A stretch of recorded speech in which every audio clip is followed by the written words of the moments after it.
Welcome to the Fantasy Football Fanatics podcast with your hosts Griffin Palmer, CJ Hickman, Jason Cabrera, and Ryan Mitchell. What is up, everybody? Welcome to the show. It is Friday, March 9th. Welcome to the Fantasy Football Fanatics podcast, the official podcast of thefantasyfootballfanatics.com. I am your host, Griffin Palmer, joined by CJ the Hitman Hickman and Jason Cabrera. What is up, guys?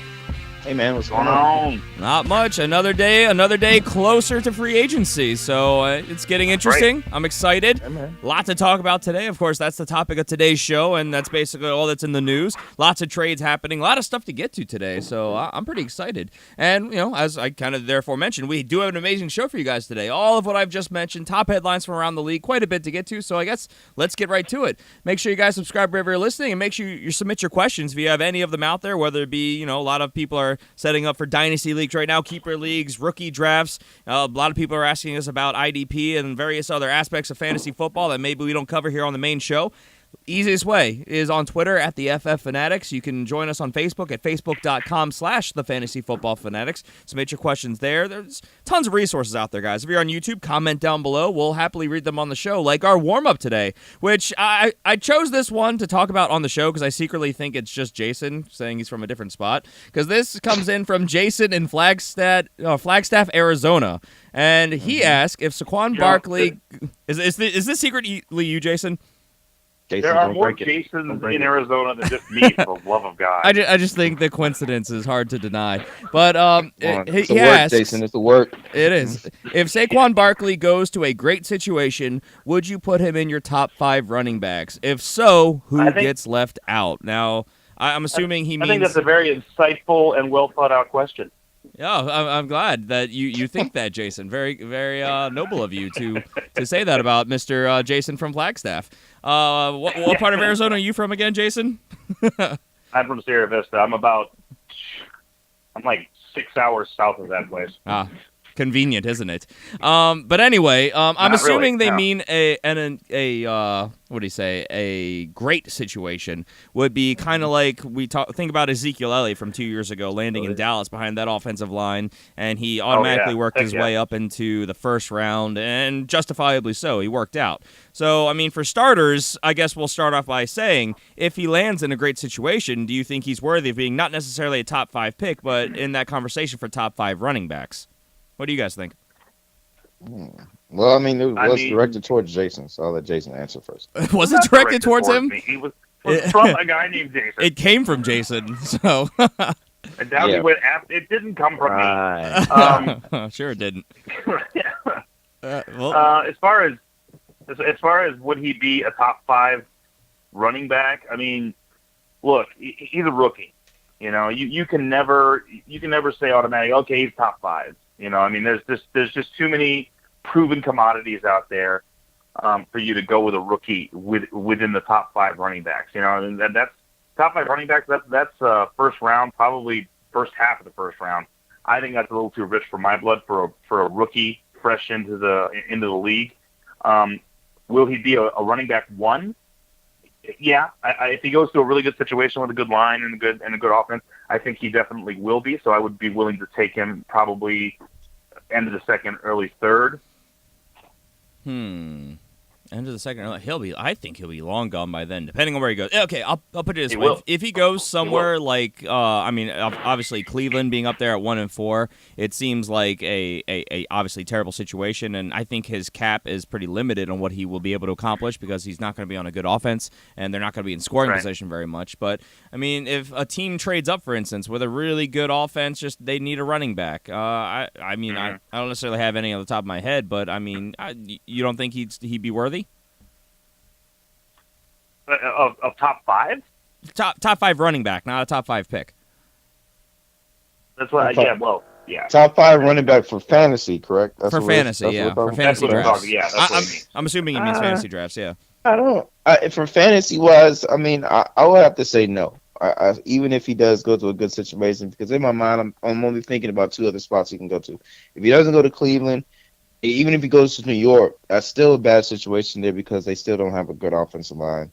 Cleveland, they started making some changes to the offensive line, improvements, but, I mean, their still thing is quarterback play. So unless they get a good free agent But I mean, guys we're going to talk about later on. But unless one of these guys land that can be able to help move the ball through the air, I still don't think that's going to be a good situation for them going on. So I mean, at the grand scheme of it all, I think he's going to be. I think I can talk myself and put him in top 10, maybe for fantasy. Yeah. You know, and I can agree with that. At least, if not top 10, definitely top 15. But as far as top 5, no, I think our main players are still too good, hella talented. You can't disrespect them by putting Saquon Barkley there. I'm sorry. I don't. What if, like, for instance, the Tampa Bay Buccaneers move up from 7? They need a running back after Doug Martin's out, and he steps in as the day one starter with that passing offense, as we know it has the potential to be very good. You don't think that he put up top 5 numbers at the end of the year? No. He might, but again, what CJ said is absolutely still in effect. You can't discount the guys that have already proven, that they're going to be top 5 and that they're that elite level. I love Saquon Barkley. I think he's going to be fantastic. He's going to be one of the best running backs in the league. But you can't count on a rookie. You just don't know how he's going to react to the speed of the NFL game, and it's actually very rare for a rookie to come in and be a top 5 guy. It's happened the last couple of years, but that's just very rare for that to actually happen.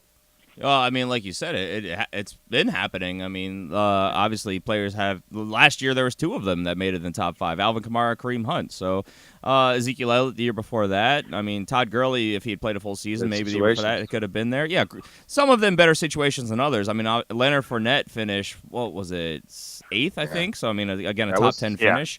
So that was still a good situation there because they were trying to get the ball out of Blake Bortles' hands, and they put him behind. It was a good workload. I don't know if it was the so. best opportunity as far as running behind an offensive line, but I'm kind of playing devil's advocate here because I mean I can definitely see a world where Saquon Barkley finishes as a top 5 running back. I mean he's a freak athlete. Here we see all these other rookies doing it. It all comes down to opportunity, landing spot, and obviously workload. But it's all going to depend on where he lands. Now, if he I don't know what the proper situation would be based on what's out there because there's not another Dallas offensive line. Though they're talking about how the Raiders could possibly grab a running back, and they have a great offensive line too. I was just thinking about the Raiders. They don't. Yeah. I don't think they have the draft capital to be able to trade up to those top 2 picks and try to get them. Maybe not, but for humor's sake, let's say he lands there, and we'll end with this. I don't want to keep dwelling on it. Still the same answer? Okay. I'm just trying to get the feel because it's so wide open because everybody, I've seen people go out there and saying that he could be a top 3 running back, which I think is ballsy, but I mean, hey, we had he could be 2 to finish 3 and 4. He could be. That's not crazy. I mean with his athleticism and ability, that's not a crazy thing to say, but you have to go with proven commodities, and this is fantasy. You have to have risk mitigation. Right. You can't go, holy crap, look at him, he's amazing. What a minute. Joe Mixon was amazing, absolutely amazing. He didn't get his opportunities though. He had to split carries because they went with a veteran. I think Saquon Barkley is much.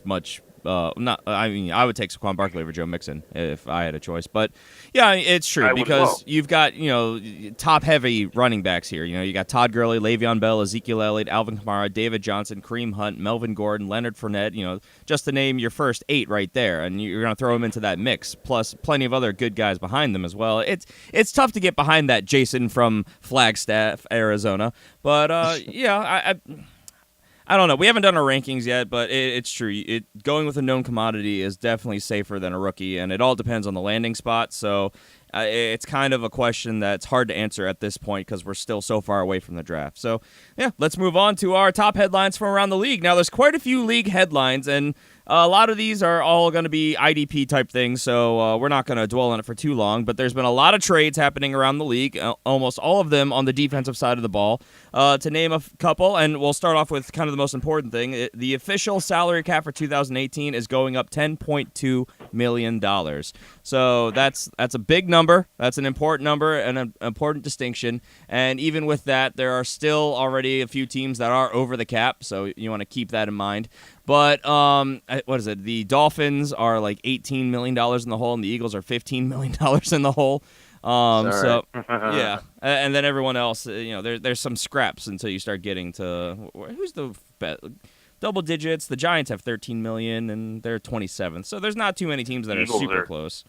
Eagles are pretty rough right now, too. Yeah, Eagles -15, so yeah, it's bad. Yeah. We'll be okay. We'll be all right. Well, they'll be all right, according to CJ. But, so with the idea of offloading cap, certain teams have been making certain moves, and we'll cover these pretty quickly. The Los Angeles Rams are reportedly trading defensive end Robert Quinn to the Miami Dolphins. The Rams are getting back a 4th-round pick, and the teams are swapping 6th-round picks. So Robert Quinn, a guy who is...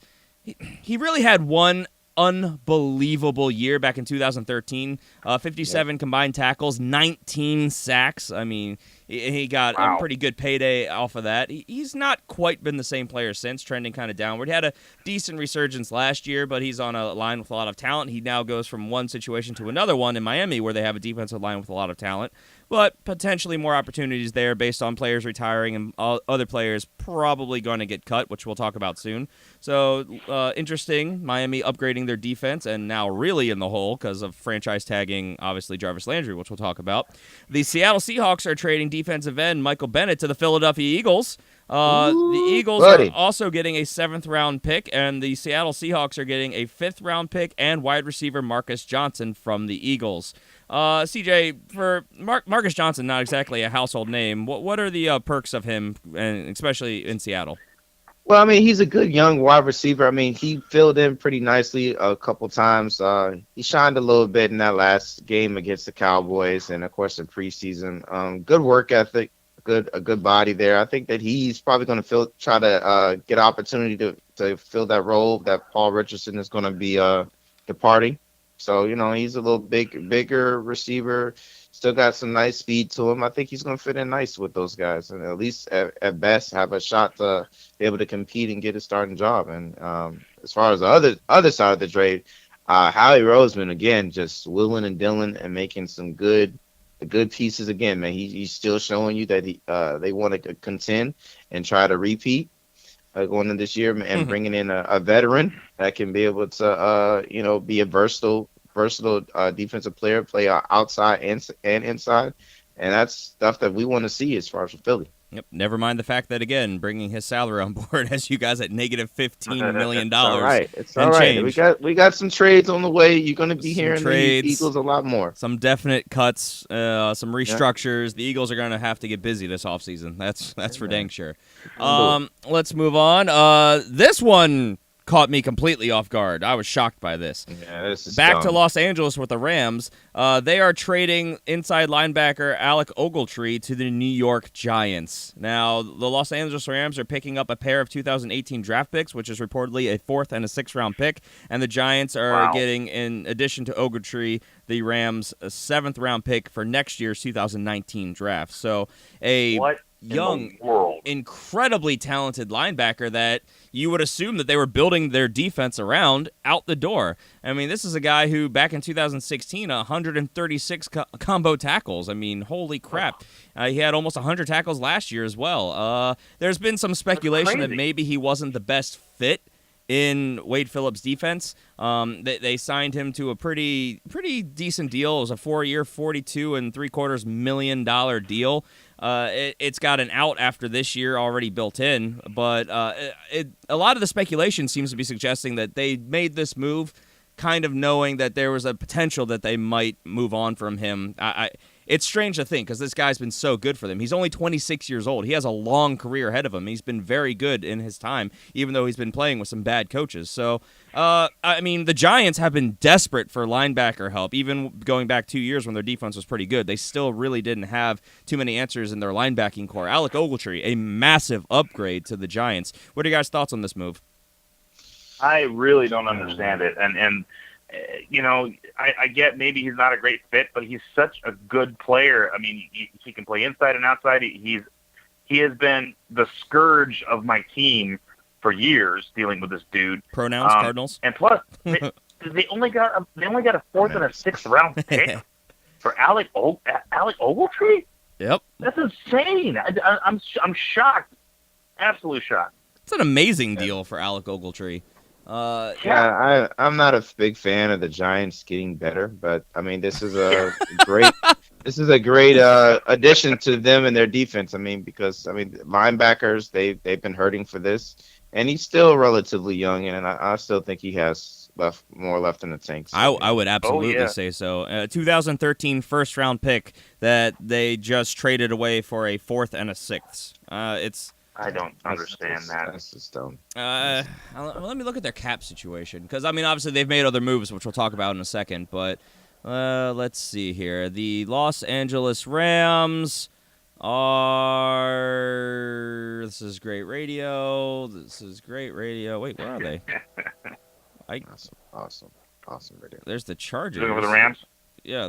Where's the? Oh, the Rams have the 10th most cap space. There, $38 million. Yeah, they've got tons of cash. I mean, of course, this is already updated with the potential. Obviously, a lot of these moves aren't official until the 14th of this month, in about a week when the new league year starts. But a lot of the websites have updated their projections. So this currently has the Rams with about $37 million in cap space. So clearly gearing up to make a run at other players.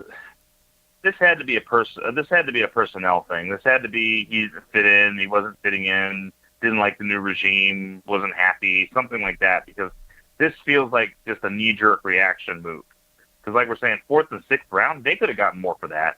They could have gotten a lot more for Alec Ogletree. I don't understand. Yeah, I honestly don't get it. I mean, I know that there's more to it, and this is relatively new news, so I'm sure a lot of reports are going to come out once the move actually happens. But as of right now, we're kind of left scratching our heads. I mean, great pickup for the Giants. Interesting move by the Rams. So, I mean, I'm sure that team has a lot of moves in mind. They want to make a run at certain players. I mean, they've already made a trade, which we'll talk about with this next bit of news. So they've traded away Alec Ogletree and Robert Quinn, but they just traded to pick up left cornerback from the Denver Broncos, Aqib Talib. Now, they traded only a 5th-round pick to get the guy. So I would say that's a pretty good move. What do you guys think about this? I mean, I like it. I like it as far as what they're doing there. I mean, they already got Marcus Peters there, and then you bring Cleve in there. So that, I mean, when you look at them, they're already getting ready to.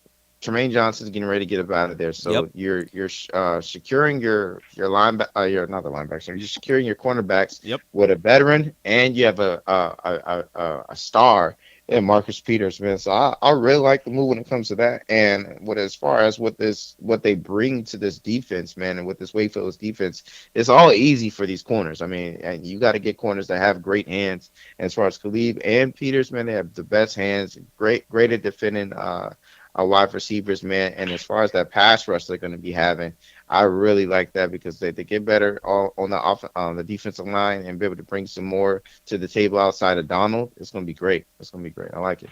I mean, I think it's an interesting move because they get a lot older at the position, but they have what I think most would still consider an upgrade at the left cornerback position. Tremaine Johnson out, who's going to get a big boy contract. Aqib Talib in.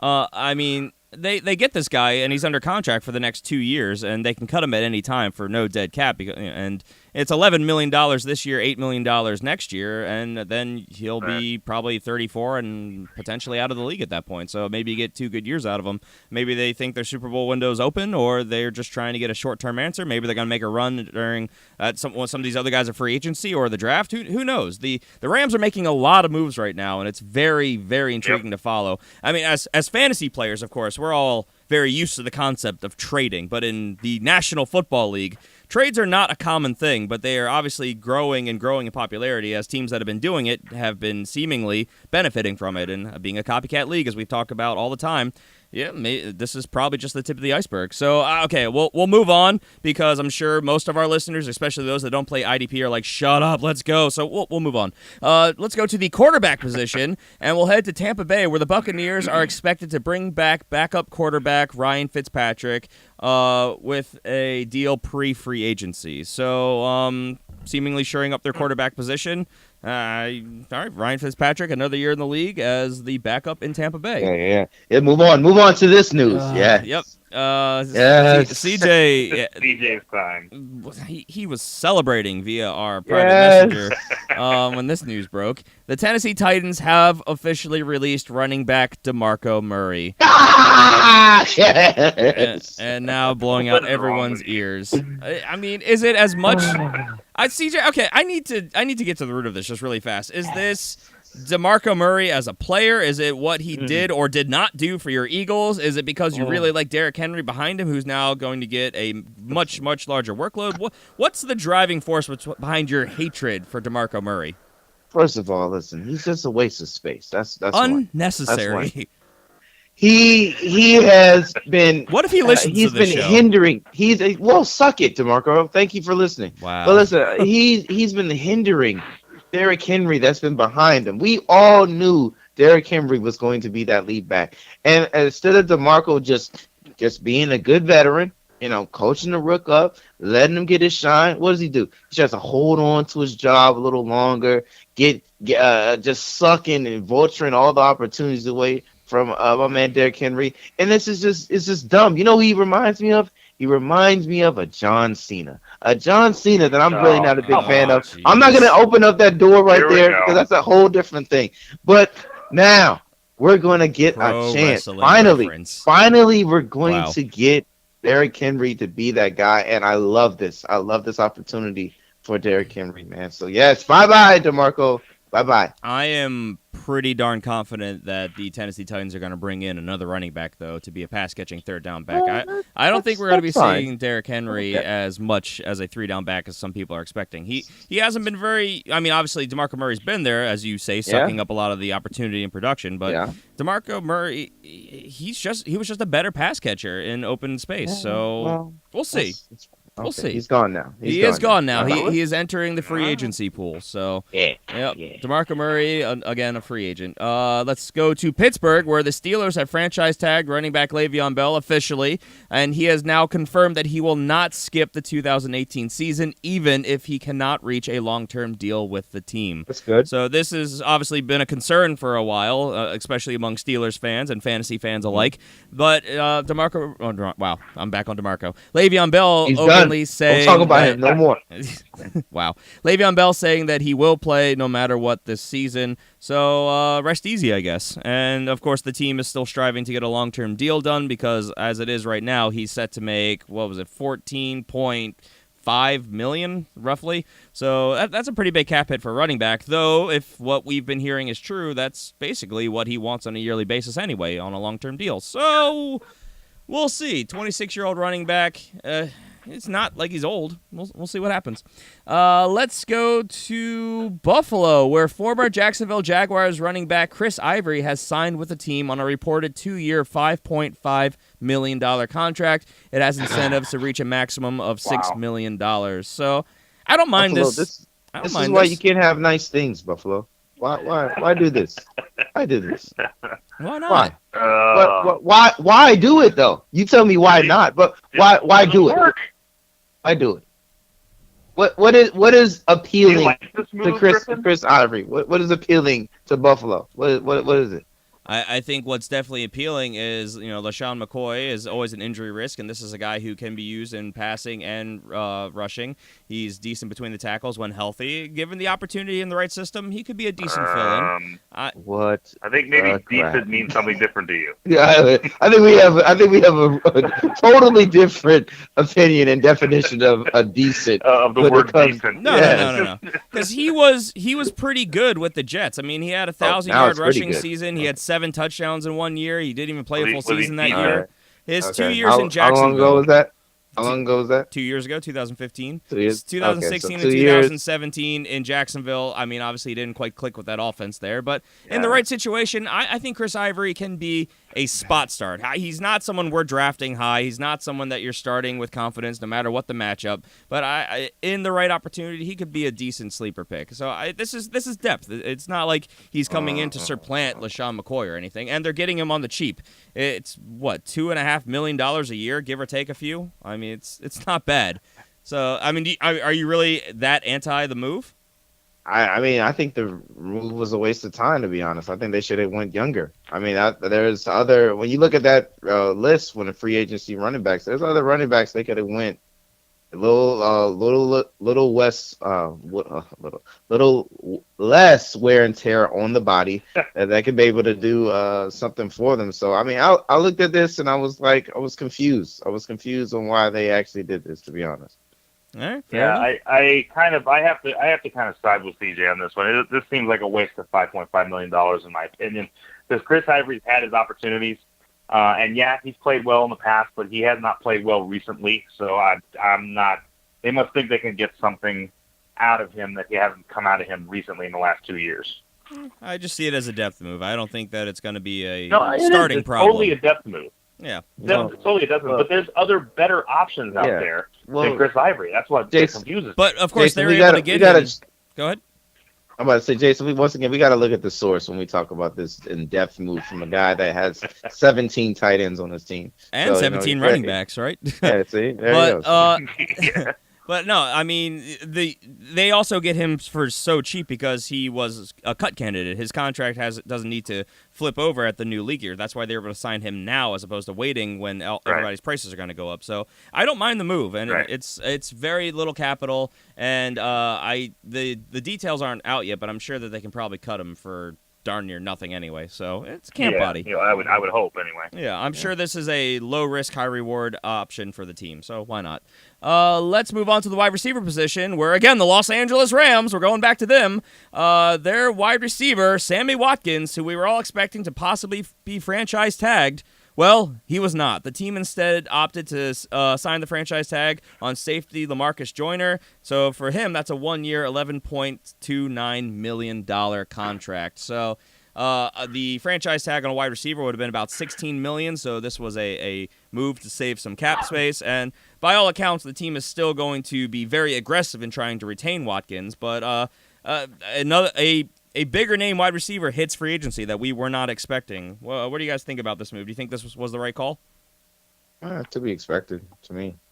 Yeah, I think this was the right call. You're right. I mean, it saved them $5 million, and they probably have already let him know, hey, we want to keep you. You know, you're our guy. We just, we wanted to save a little bit of money on this, and we'll work out a long-term deal with you. So, yeah, I fully expect Sammy Watkins will be a Ram next year. I mean, I guess we'll see. Of course, the team still has a couple days that they can pursue getting a deal done with him before the legal tampering period starts. So we'll see how it all plays out. Let's move on, though, to another wide receiver who did not get franchise tag that we all thought was going to. Jacksonville Jaguars wide receiver Allen Robinson. The franchise tag period has come and gone. The rumors we talked about on Tuesday's show came to pass. He is hitting free agency. Now, This is very surprising to me. I've heard a lot and read a lot of interviews from various insider sources within the team, and they're all pretty confused about it, why he didn't get any type of tag at all, not even a transitional tag. He is just a full-fledged free agent come the 14th, and I expect him, and kind of Sammy Watkins too, I expect them both to test the open market, where I think that they're going to get some serious amounts of money thrown at them. What do you guys think?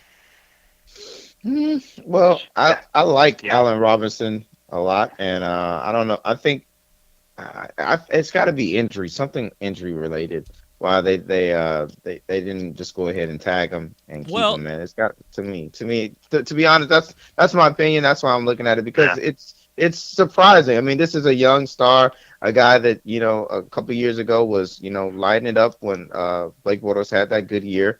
And he was a part of it. He was on the end of that, catching those touchdowns and being productive. So to not, franchise tag this guy, and now basically put him, have yourself at risk of losing him. That's where I'm looking at it like, maybe something's going on that we don't know about. See, to me, I think that this is just a situation of, you have to pull the trigger, and it comes down to finances. There's a new coaching regime, of course, that came in last year, and, of course, we talk about the 2016 season. It's kind of universally accepted that he had a down year, but everyone had a down year that year in Jacksonville, and that was all due to Blake Bortles, and, of course, all the reports coming out about how he had multiple injuries on his throwing side, whether that's true or not. I mean, that's what we were hearing. No one in Jacksonville had a good 2016. But last year, of course, he comes in, by all accounts, has a phenomenal training camp. Everything I've heard and seen and all the tape, everything, he looked good. He was in great shape. All the representation, the team, everybody was saying how good he was looking. Then he goes out, plays, 3 or 4 snaps, gets 1 reception, and is done for the year. So they have a down year, quote-unquote, and then an injury season. So, to franchise tag, again, putting $16 million on this guy, maybe there was just too much money for the team to opt to spend. We honestly, though, haven't been even hearing that the Jags are going to be aggressively pursuing re-signing him. So I just don't know, because remember, this is a guy, the last time he was on and his quarterback was on, he had a 1,400-yard season and 14 touchdowns. I think if he's in the right opportunity with a good amount of volume, he could do that again, and he's going to develop as he gets old. He's only 24, guys. So, he can work on the press coverage, which he struggled with a little bit at times, and I think he has what it takes to be a great receiver in this league. So, obviously we're going to talk about him a little bit later on with potential landing spots and rumors that we're hearing, but, do you guys have any takeaways here? Anything that stands out to you? Anything that you want to add? After this, the Jacksonville Jags are either going to look like geniuses or morons. If he goes somewhere and becomes their number one guy and lights it up and is one of those top 5 receivers like we know he can be, then Jacksonville is going to look like a bunch of idiots. If they're able to re-sign him for cheaper, or if he goes somewhere and just is a total bust and they go get back to the playoffs and so on and so forth, then they're going to look like geniuses. Yeah, it's just interesting. Obviously, this is a very, very young team, and they're going to have a lot of big contracts coming up in the next couple of years. But as it is right now with the new cap, they've got about $30 million at their disposal. They could structure this right. They already contracted Blake Bortles for the next 3 years. If they decide to keep him, they have him on the dirt cheap side of things. It's just really a shocking move.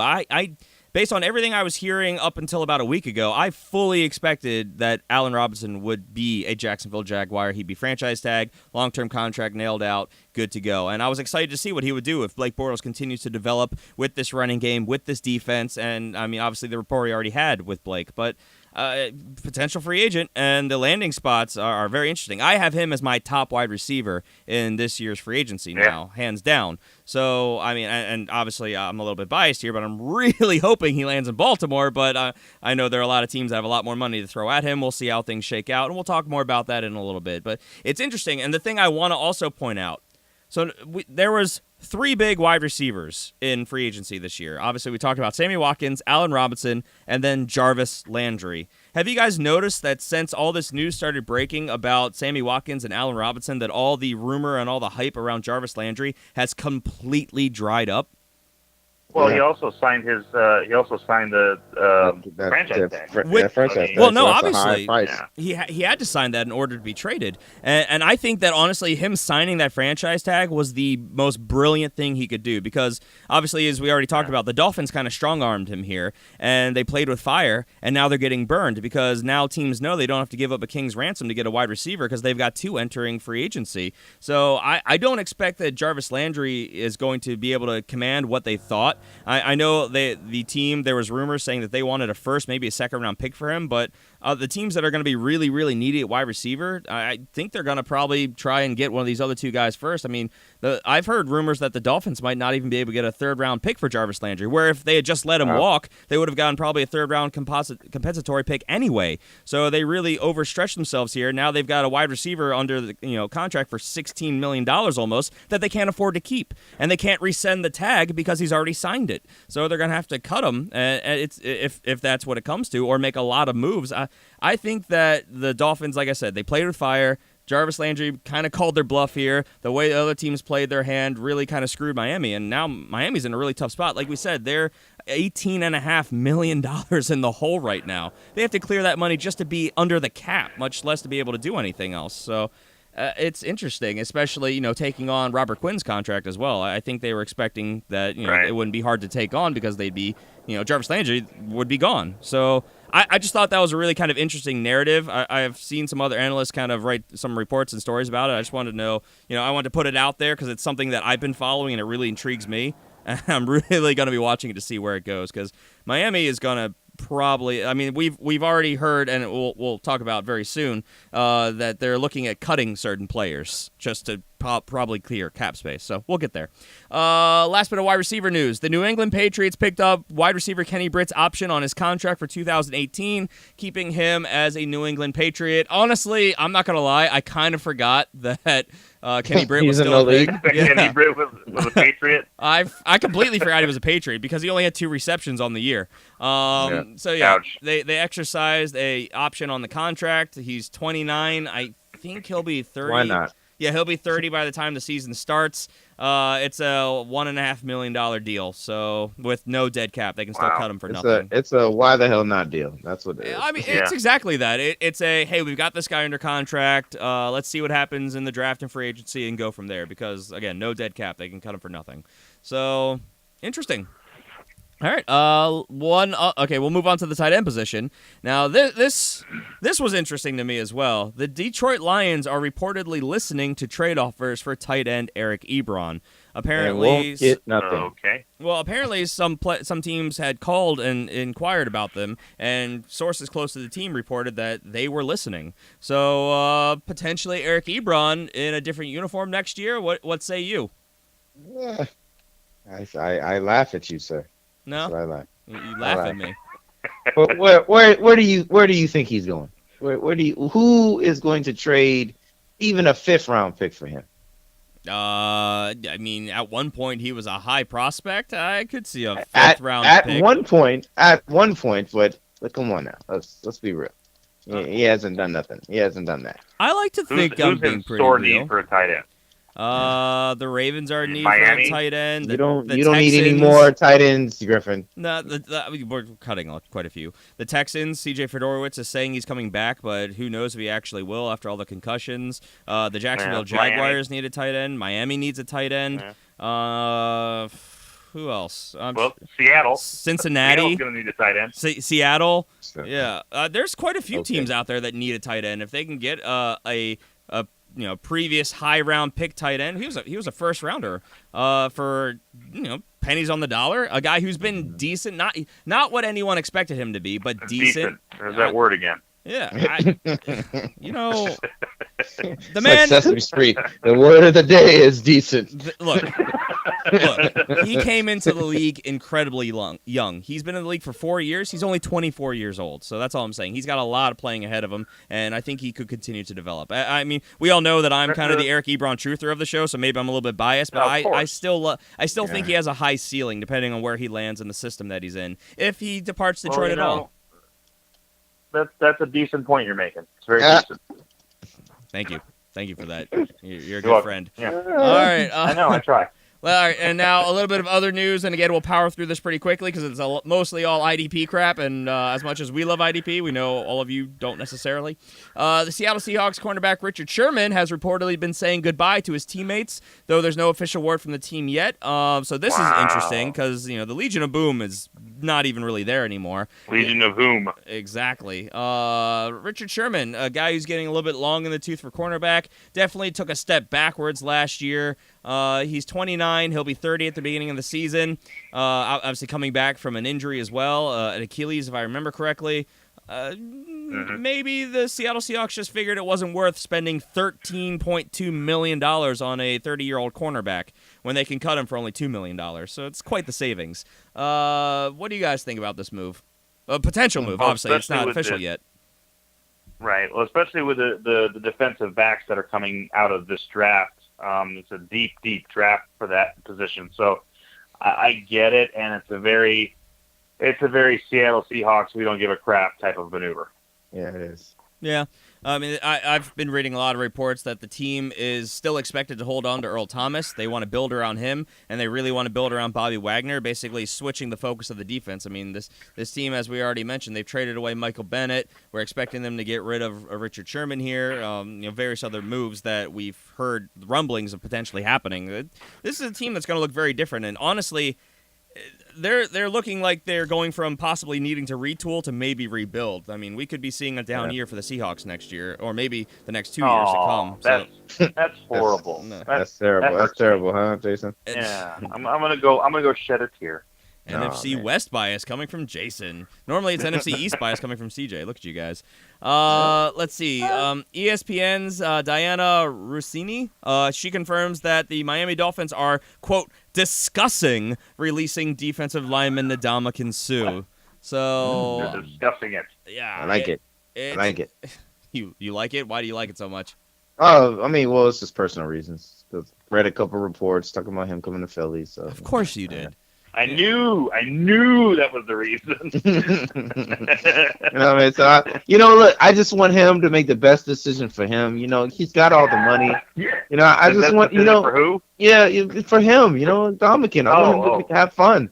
You know, playing in the NFL. I want to have fun. You guys are already so deep on your defensive line. You don't need him. Hey, you can never always be go too deeper. deep there. Brandon Graham, Fletcher deeper. Cox, Vinny Curry, Timmy Jernigan. Now, what was it? I almost said Robert Quinn. Michael Bennett. You can always go deeper, man. Various other guys. Chris Long. That's what she said. It's all right. It's Jason with the delay. What the heck? I was just gonna go past it. Thank you for bringing it back. But dang it. CJ, I'm gonna go out on a limb here and say that there is a 0% chance that Ndamukong Suh goes to Philly, especially with their cap situation. It could happen, man. What did I tell you about You're the cap? $16 million in We're the gonna be hole. okay. We're gonna be okay, man. Listen, we're gonna be You're okay. not going to be able to afford a guy who currently on his contract is getting paid. You know what his cap hit is this year?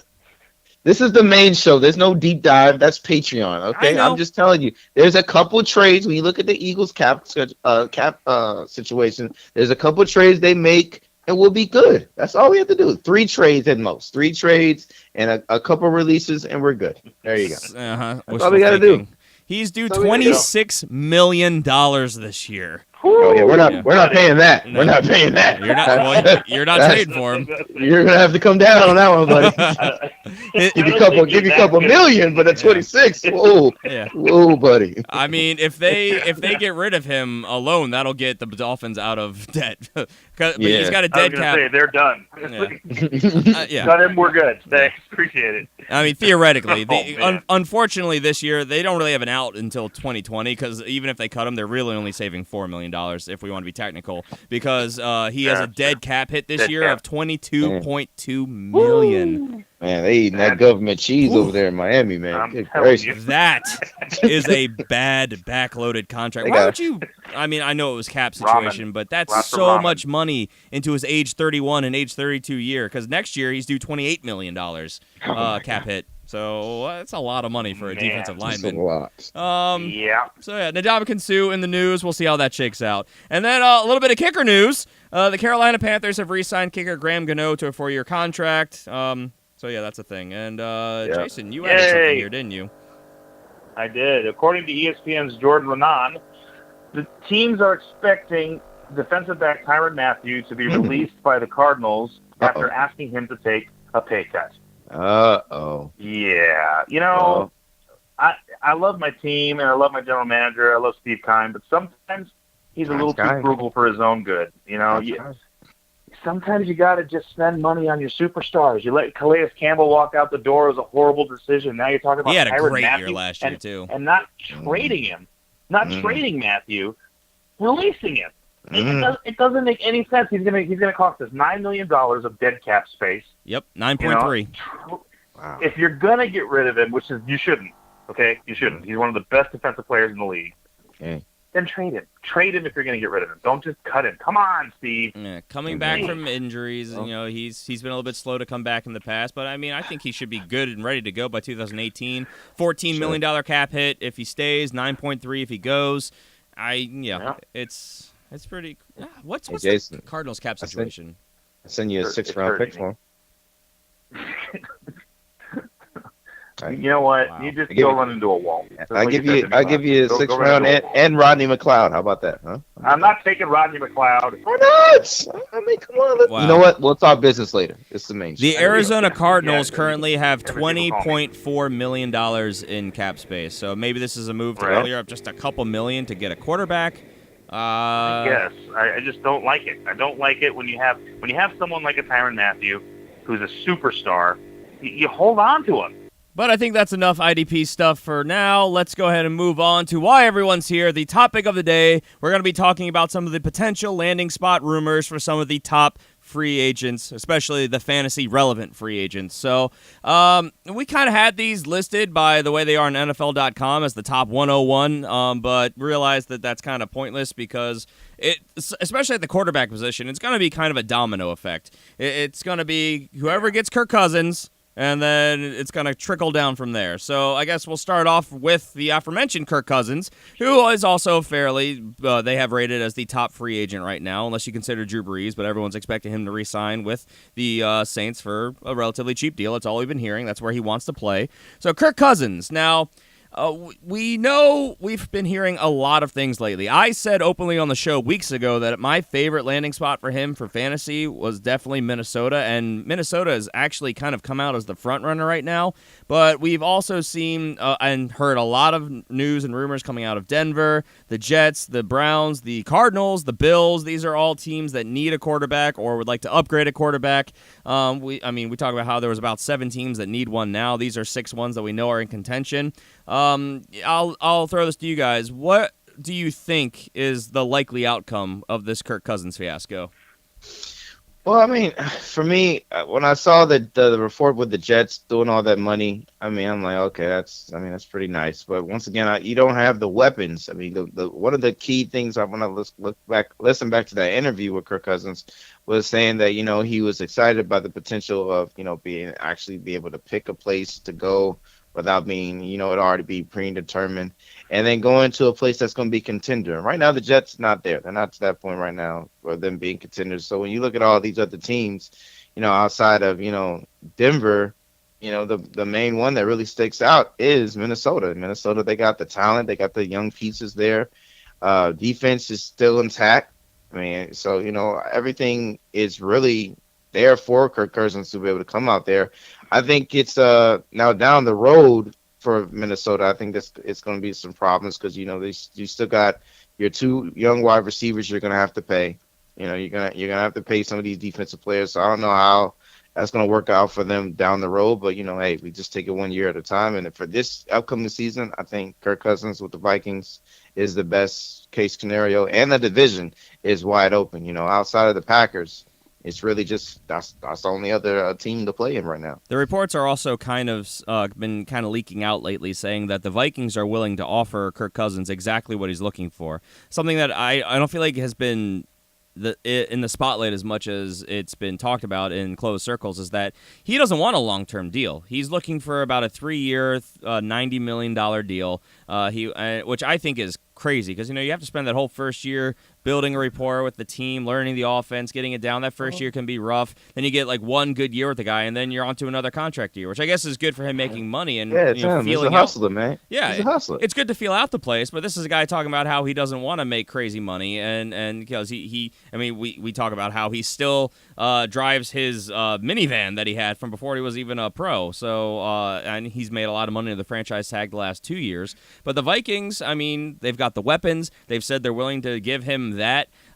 They've even come out and said that they're willing to make it a fully guaranteed contract. There's some of the rumors that we're hearing out from the team. They've got a lot more cap space to work with than the Broncos. They've got about $47.7 million right now to work with, where the Broncos only have $34.5. So, the weapons, the offense, the system. This team was a game away from being in the Super Bowl as it was, which is what Kirk Cousins is looking for. I just think all the dominoes kind of fit into place that Kirk Cousins, and I think also, honestly the offensive system will probably work well there. I think that Kirk Cousins will be a Minnesota Viking. We're not making bold predictions yet. We're going to be doing that with updated news and rumors post the beginning of the free agent tampering period, the legal tampering period on Tuesday's show. But if I had to put money on it, unless somebody comes out and, we're talking like the Jets or the Browns who have stupid money right now and they like triple that deal, I expect it to be a Minnesota Vikings and Kirk Cousins marriage. What do you guys think? Well, I think there's only 3 real contenders for Kirk Cousins. I know all these teams have got their foot in the water and everything, but Cleveland, he's not going to go there. They're not going to win. So he knows they're not going to win, so he's not going to go there. Jets, same thing. They're not going to win. they're getting better, but they still have a lot of holes they need to fill. That leaves Arizona, Buffalo, Denver, and Minnesota. Arizona doesn't have the money, so that's pretty much out of it. I mean, as much as he says, I want to play for a contender, Arizona still doesn't have the amount of money that it's going to take to land him. So that leaves Minnesota, Denver, and Buffalo. I think if it was me, my money would be on Denver because of that defense and because of the situation there. I think that that just works out better in my mind. I think Minnesota is got their heart set on another guy, and we'll talk about that later. I think the dark horse in all this is Buffalo. I think if Buffalo comes out and offers some sort of weird, crazy deal, that he may end up going there. They've got a lot to offer. But overall, I expect him to be a Bronco next year. All right. You think the 8-8 Cardinals are a contender? Just based on what you said? I don't know. Sorry, that was a stab. CJ, what do you think? I do. With a quarterback? Absolutely. You've seen that defense in action. You put a quarterback on that team, yeah, it's a contender. A contender, yeah. But, I mean, the Vikings, like we said, NFC Championship game, 13-3 last year. I think that they're going to be viewed as way more of a contending team. CJ, what do you think? I can argue that. Yeah, I said Denver. I mean, not Denver. I'm sorry. I said Minnesota. That's.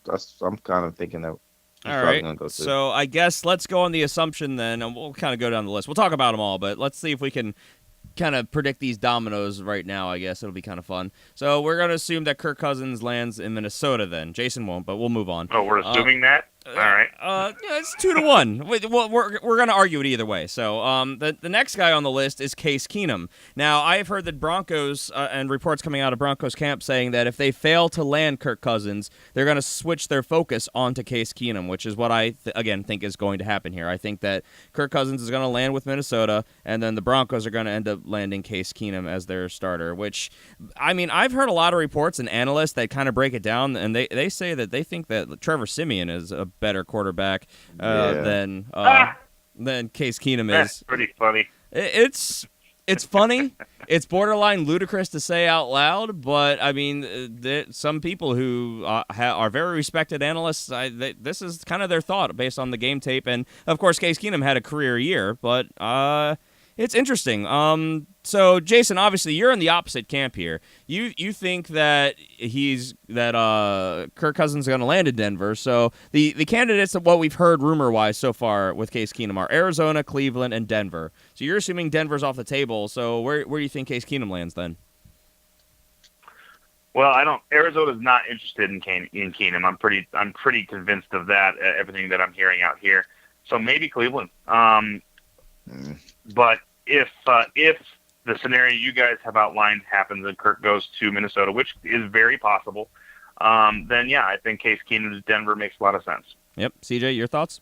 Man, I don't know. I mean, the only way I was actually going to renew faith in that receiving core for Denver was if Kirk Cousins goes there. But now with this news, I don't know how much I like that receiving core with, Case Keenum being there. So I'm going to say I say nay to this scenario, and I do not like it. So Case Keenum, where do you think he lands in Cleveland? I mean, if he goes to Cleveland, I think he's a good stopgap for them. If he goes to Cleveland, I think the talent around him is still young, that he can be able to be that guy right there, just to hold him over, and then depending on what quarterback they pick, I think that'd be a good stopgap. And then by week 6, he probably takes the rookie takes over. So yeah, I'll say Cleveland.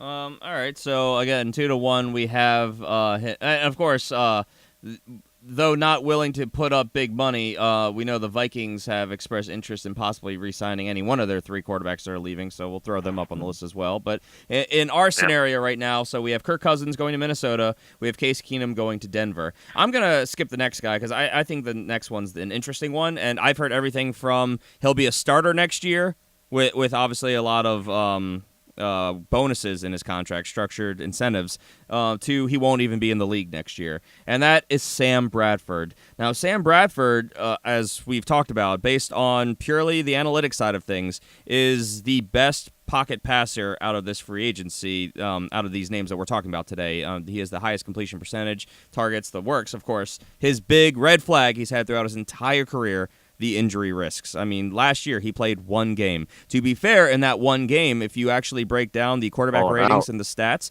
he actually had the second best performance on the entire season in his one start. So, interesting. Now, I know as a show, I know Jason and I especially, we've been talking about how we really like to see him in Arizona as at least a veteran to help bring someone up behind him, and I think that he could really work some magic with Larry Fitzgerald and whoever else they end up probably bringing in there, because I expect them to add more weapons. So I'm leaning towards, maybe this is optimism, but I think that Sam Bradford will play next year, and I expect him to be an Arizona Cardinal. Jason, I'm assuming you kind of feel more or less the same way? Yeah, of all of the free agents that are available, I think the most likely one to land in Arizona would be Sam Bradford, yes. Yep, a little bit of a project, but as we keep saying, we expect you guys to draft someone too, so I think that'd be a good 1-2 situation. CJ, what do you think? I think so too. I like it. I like it, especially with Larry Fitzgerald being there. This organization is known for getting these, veteran players and bringing them in. I think he can. I think he would be a good stopgap for them. A 1 year fix for them until they get somebody they believe in. Yeah. So all right. So far we're figuring this out. This is the way it's all going to play out. Watch the show in a week from now be completely wrong, and it's all going to go It'll wrong be at the completely top. off. Yeah. This show's only going to be relevant for like a week. Minnesota. Yeah. This is just to get you through your Friday morning. Yeah. This is it. It gets you through the commute. The show will be irrelevant by Monday. We'll probably have all to. irrelevant by then. Yeah, we're gonna have to delete this show probably. So next, the last Minnesota Viking and the next ranked quarterback is Teddy Bridgewater. Obviously, we know that this guy was at one point expected to be the future of Minnesota. We saw flashes. We never necessarily saw that all-star performance, but we saw very good progression year to year. Freak injury cost him to miss basically the last 2 years. Based on landing spots here, I think the likely conclusions, I mean, obviously, Arizona is a place that we've heard a possible landing spot, but this leaves Minnesota, Buffalo, Carolina as well. We're assuming Minnesota signs Kirk Cousins. Maybe they bring Bridgewater back on the cheap. But I've been hearing a lot of connections and a situation that intrigues me, and I think we may have even talked about it here on the show, of Teddy Bridgewater going to Carolina and backing up Cam Newton. Similar style quarterbacks and an offense that makes sense for him and gives him some more time to develop, get healthy, get some more reps in. I actually really like the fit there of two of the same style quarterback in the same place. So if one goes down, they don't have to switch the whole offense around like you usually see when you have a mobile quarterback and a pocket passer as your 1-2 quarterback punch. It's something that never makes sense to me. So my vote for Teddy Bridgewater is if he doesn't go back on the cheap to Minnesota as a backup and potential, fill in if Kirk Cousins goes down. I honestly like him a lot in Carolina. What do you guys think? I like it too. I like that. I just thought of him be able to be in that North Turner system, backup Cam if need be. I like that. Jason? I believe this is the guy that Minnesota wants. I think they still love him. They still want him to be their future. So I believe he's going to end up back in Minnesota regardless. I think he'll probably come back for cheap and stay in Minnesota. As far as him going to Carolina, I actually don't see him as being a similar style to Cam Newton. He doesn't run nearly as much as Cam does. He's a better passer, especially in intermediate routes. So I don't really see that, what you guys are saying, as far as Carolina goes. I mean, he'd be a heck of a backup for sure, but I think it makes more sense for him to stay in Minnesota. I mean, I don't think it's going to be a long-term deal wherever he goes. He's going to get backup money.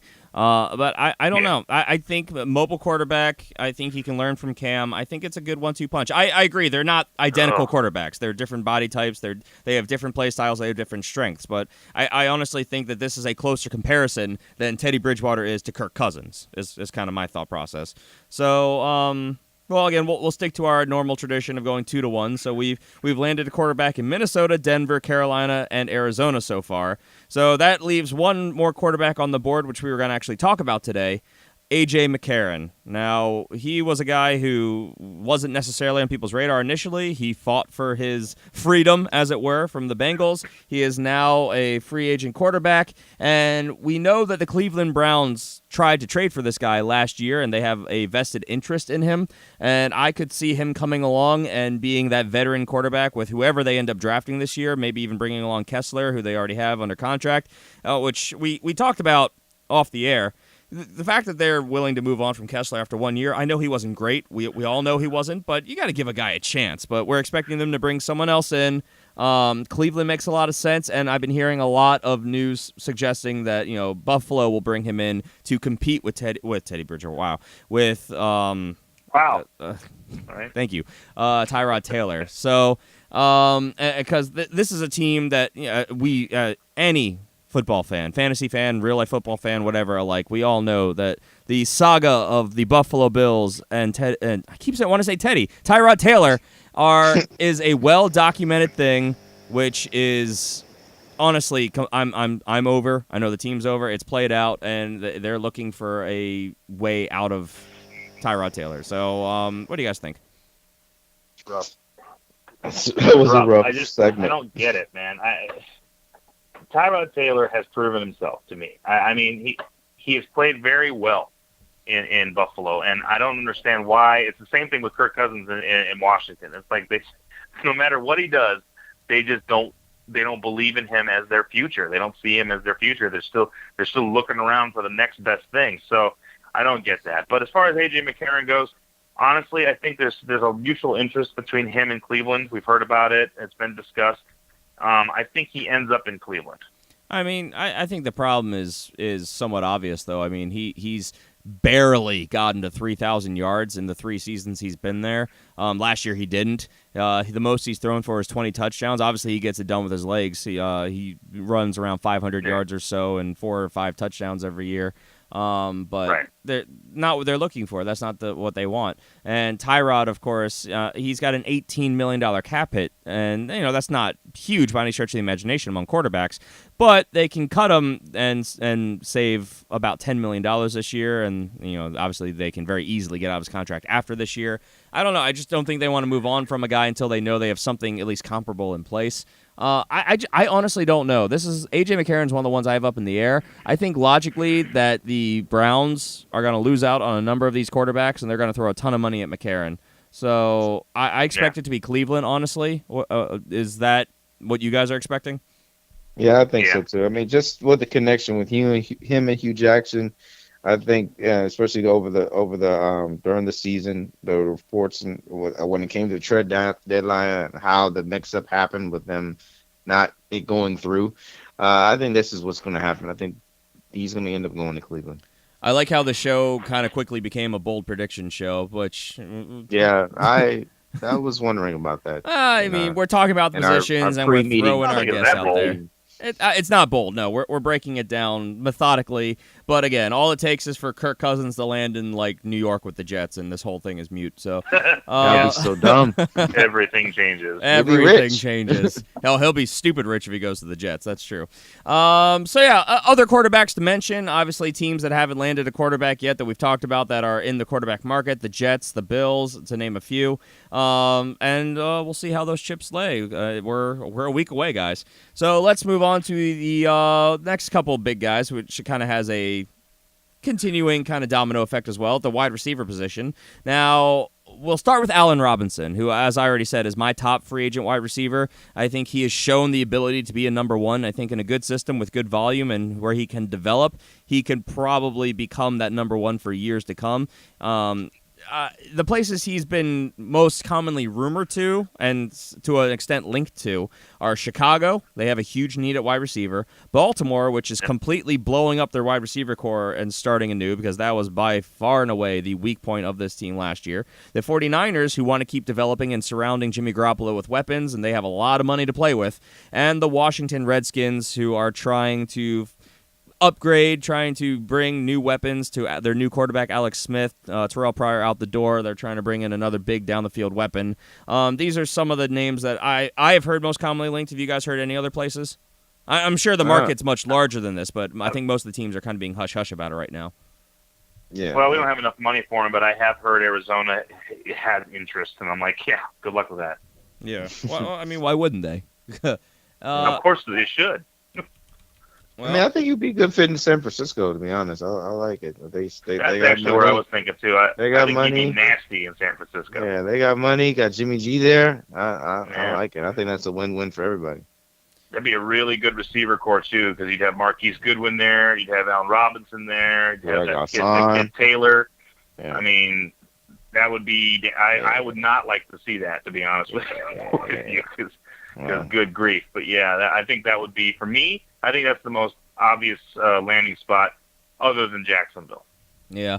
Of course, Jacksonville has expressed interest in bringing him back, as you mentioned. A couple other teams that we've heard express interest, but I haven't been hearing it quite as consistently, are the Carolina Panthers and the New York Jets. I mean, I guess the Jets obviously have Robbie Anderson, who's going to be facing disciplinary actions. Quincy Nunez coming back from injury. Beyond that, they don't really have anything, but they don't have a quarterback either, so that's not going to be very enticing, I don't think. And Carolina, interesting downfield threat, but I know from a fantasy perspective, I don't like that landing spot. So I don't know where he's going to go. Again, your heart, Jason, of course, being a Cardinals fan, you wish he would go to Arizona. I hope he comes to Baltimore.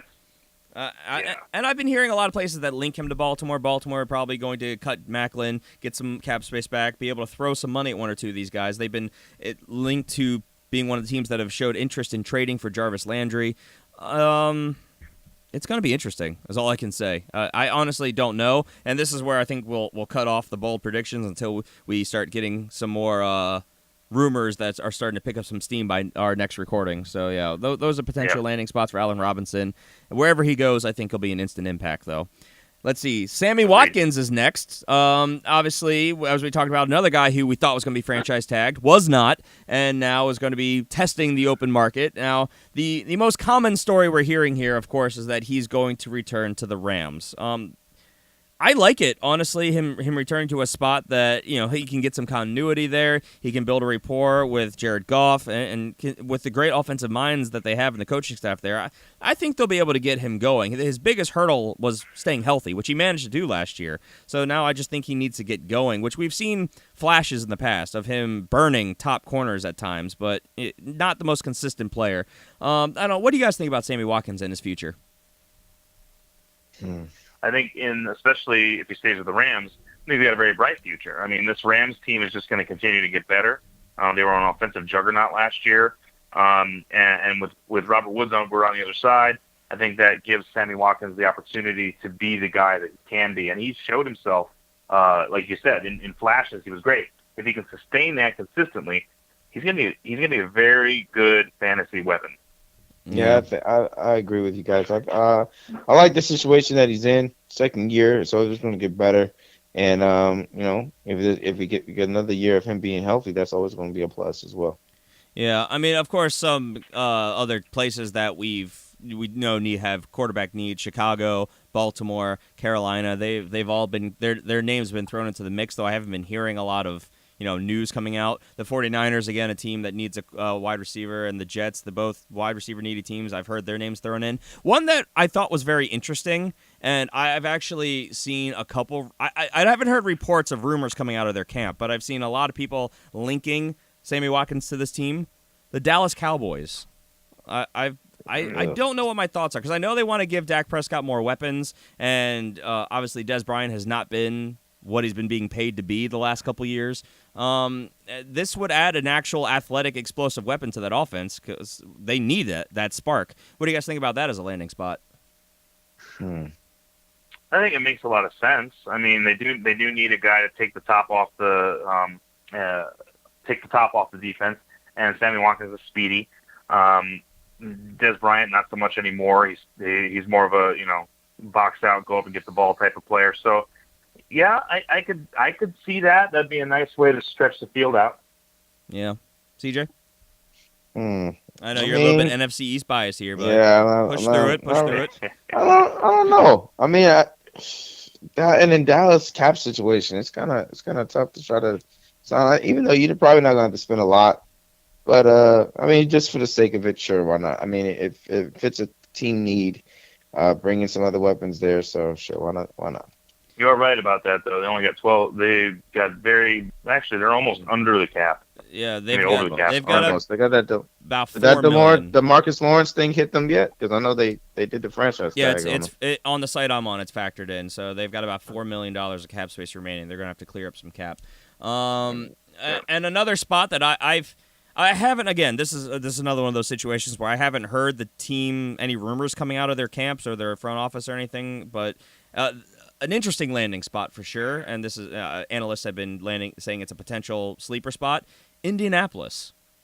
What are your thoughts on that? Oh, Sammy Watkins to the Colts? Yeah. That'd be nice. That'd be nice. If Andrew Luck is healthy. Yeah. If Andrew Luck is healthy, that'd be nice. Watkins on the outside, T.Y. moving all around the field. I think it could be good. Moncrief is supposed to be going. Moncrief gone. Supposed to be moving. Yep. So and Aiken. Yeah. So that can work. I can see that. I think that'd be an awesome landing spot. That'd be a great weapon for Andrew Luck. So again, just throwing some potential landing spots out there, but it's so wide open right now. It's really hard to project. The next guy, of course, is even harder to project. Literally every single place that we've mentioned so far, with the addition of the Kansas City Chiefs and the Seattle Seahawks, have been rumored for Jarvis Landry as potential trading landing spots. A PPR, good possession, move the chains type inside wide receiver is, they're to find an elite one, a really, really good one, is not an easy role to fill, especially with consistency. And Jarvis Landry has been incredibly consistent in his career, so a lot of teams are showing interest. Everyone from the Rams down Seattle, Baltimore, Washington, Buffalo, Kansas City, Dallas, Jacksonville, Carolina, San Francisco. All these teams have been linked to Jarvis Landry as a potential trading spot. But again, we haven't been hearing almost any news about this since the Allen Robinson, Sammy Watkins hitting free agency news broke. So I think it's going to be a matter of, and honestly, you could get one of the two guys that we already mentioned and Jarvis Landry to get, because they're very different receivers. Allen Robinson, Sammy Watkins can both play outside. Jarvis Landry is more of the slot inside guy. You could really land both of them, but we figure this will play kind of a domino effect. I don't expect any two of these guys to land on the same team. Cap hit's going to be huge if they do that. So, I don't know. It's wide open. I don't necessarily know where I expect him to land because it's going to really matter on what happens ahead of him and then who's willing to penny up whatever the Dolphins are asking. So I don't really know. Do you guys have a feel for this one way or another?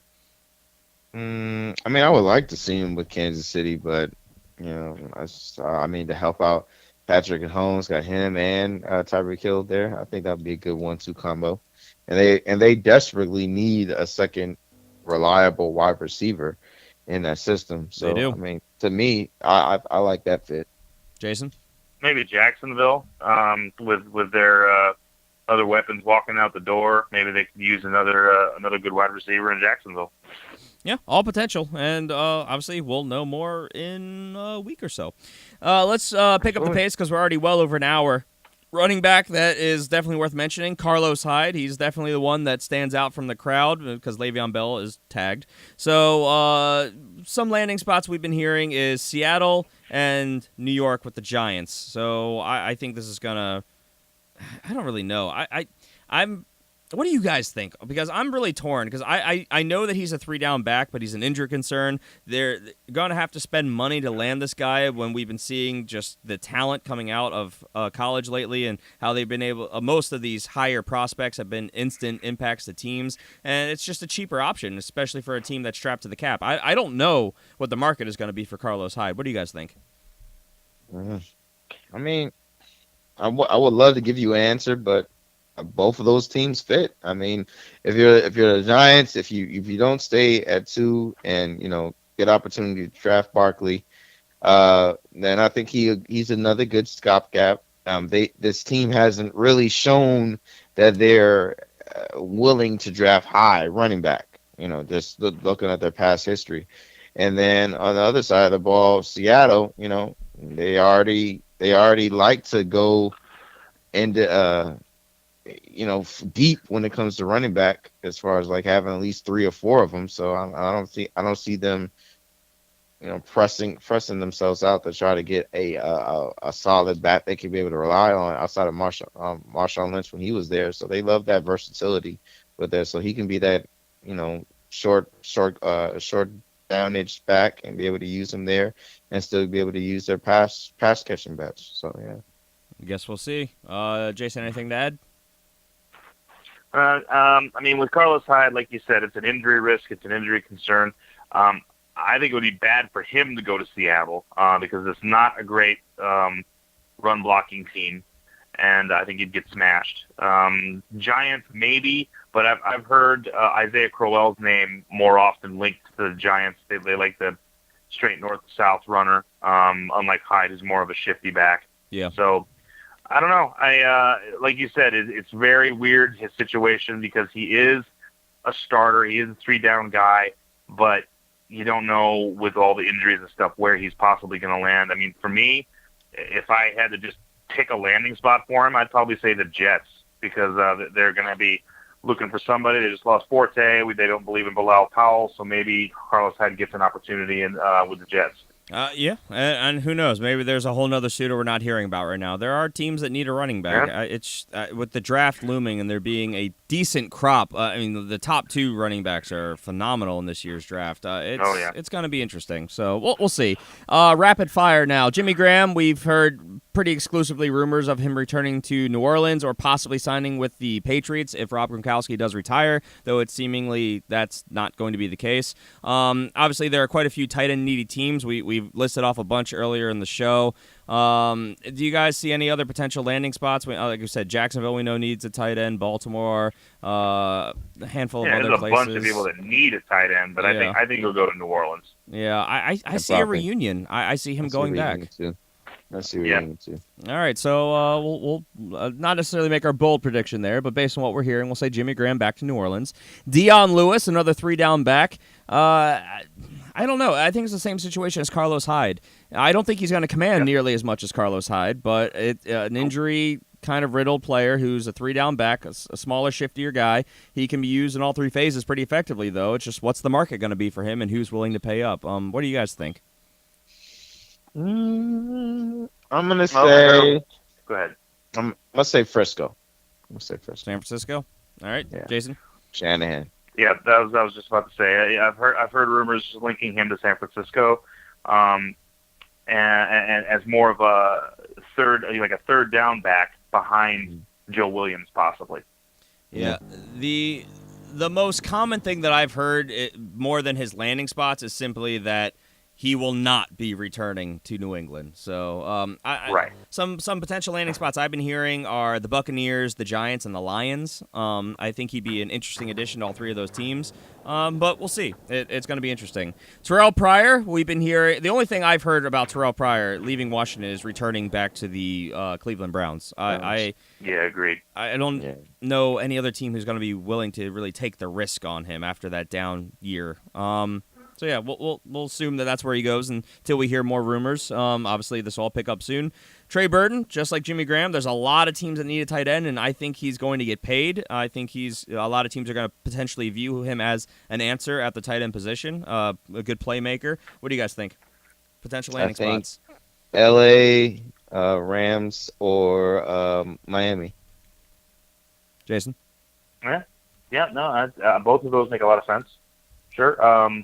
Miami. I would go with Miami out of those 2. Miami. Yeah. He did go to Florida.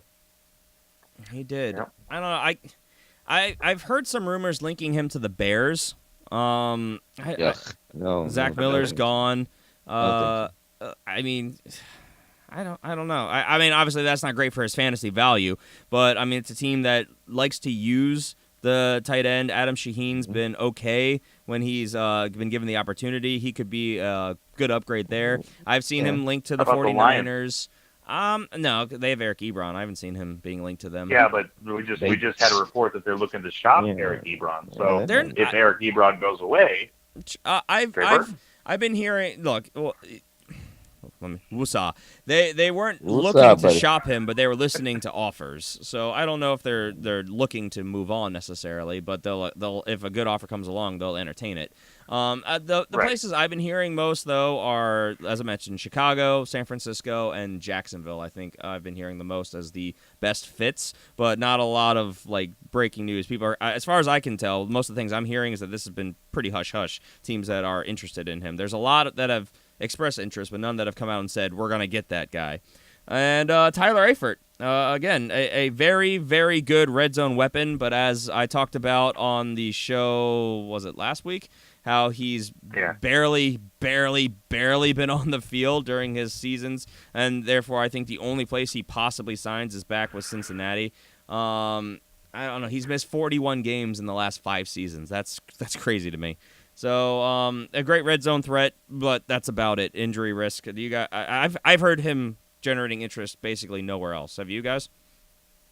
Tyler Eifert, I mean, to be honest, I gotta stick with the same teams, man. I think he probably either go to.